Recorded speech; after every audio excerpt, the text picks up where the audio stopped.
ಆಮ್ ಆದ್ಮಿ ಏನು secular ಪಕ್ಷನ? SDP secular ಪಕ್ಷ ಅಲ್ಲ. ಓಕೆ, ಆಮ್ ಆದ್ಮಿ ಸೆಕ್ಯುಲರ್ ಪಕ್ಷನ? ಕಾಂಗ್ರೆಸ್ ಸೆಕ್ಯುಲರ್ ಪಕ್ಷನ?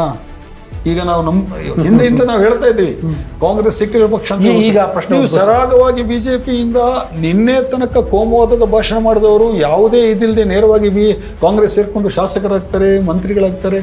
ಇದನ್ನು ನೋಡಿದ್ವಲ್ಲ ನಾವು ವಿದ್ಯಮಾನ. ಹಾಗಾದ್ರೆ ಸೆಕ್ಯುಲರಿಸಮ್ ಅಂದ್ರೆ ಏನು? ನಿಮ್ಮ ಅನುಕೂಲಕ್ಕೆ ತಕ್ಕಂತೆ ಮಾಡ್ಕೊಳ್ಳೋದು ಆಗುತ್ತೆ ಅದನ್ನು ಸೆಕ್ಯುಲರಿಸಮ್ಗೆ.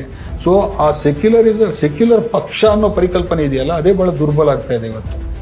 ನಾವು ಹೌದು, ಬೈ ಆ್ಯಂಡ್ ಲಾರ್ಜ್ ಇವತ್ತು ಕಾಂಗ್ರೆಸ್ ಎಷ್ಟೋ ವಾಸಿ ಅಂತ ನಾವು ಹೇಳ್ತಾ ಇದ್ದೀವಿ. ನಾವು BJPಗೆ ಹೋಲಿಸಿದ್ರೆ ಕಾಂಗ್ರೆಸ್ ಎಷ್ಟೋ ವಾಸಿ ಅಂತ ಹೇಳ್ತಾ ಇದ್ದೀವಿ. ಆದರೆ ಅದು ಕೂಡ ಯಾವ ಥರ ವರ್ಕ್ ಮಾಡ್ತಾ ಇದೆ ಅಂತೇಳಿ ಈಗ ನಡೀತಾ ಇರೋ ವಿದ್ಯಮಾನಗಳು ಅದೇ ಅನುಮಾನಗಳನ್ನ ಹುಟ್ಟಾಗ್ತಾ ಇದೆ.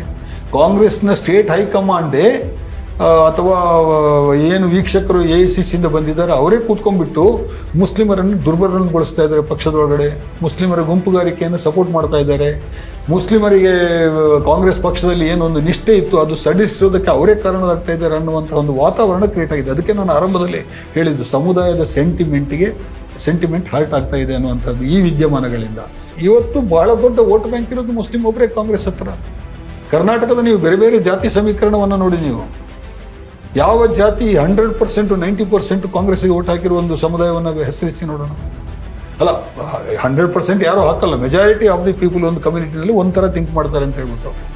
ಈಗ ಇಲ್ಲಿ ದಾವಣಗೆರೆಯಿಂದಲೇ ಇದು ಎಲ್ಲ ಶುರುವಾಗಿದ್ದು ದಾವಣಗೆರೆಯಿಂದ ತಾನೇ. ಈಗ ಶಾಮನೂರವರು ಲಿಂಗಾಯತ ಸಮುದಾಯಕ್ಕೆ ಸೇರಿದವರು, ಸಾದರ ಸಮುದಾಯಕ್ಕೆ ಸೇರಿದವರು, ಲಿಂಗಾಯತ ಸಮುದಾಯದ ಒಳಗಡೆನೆ.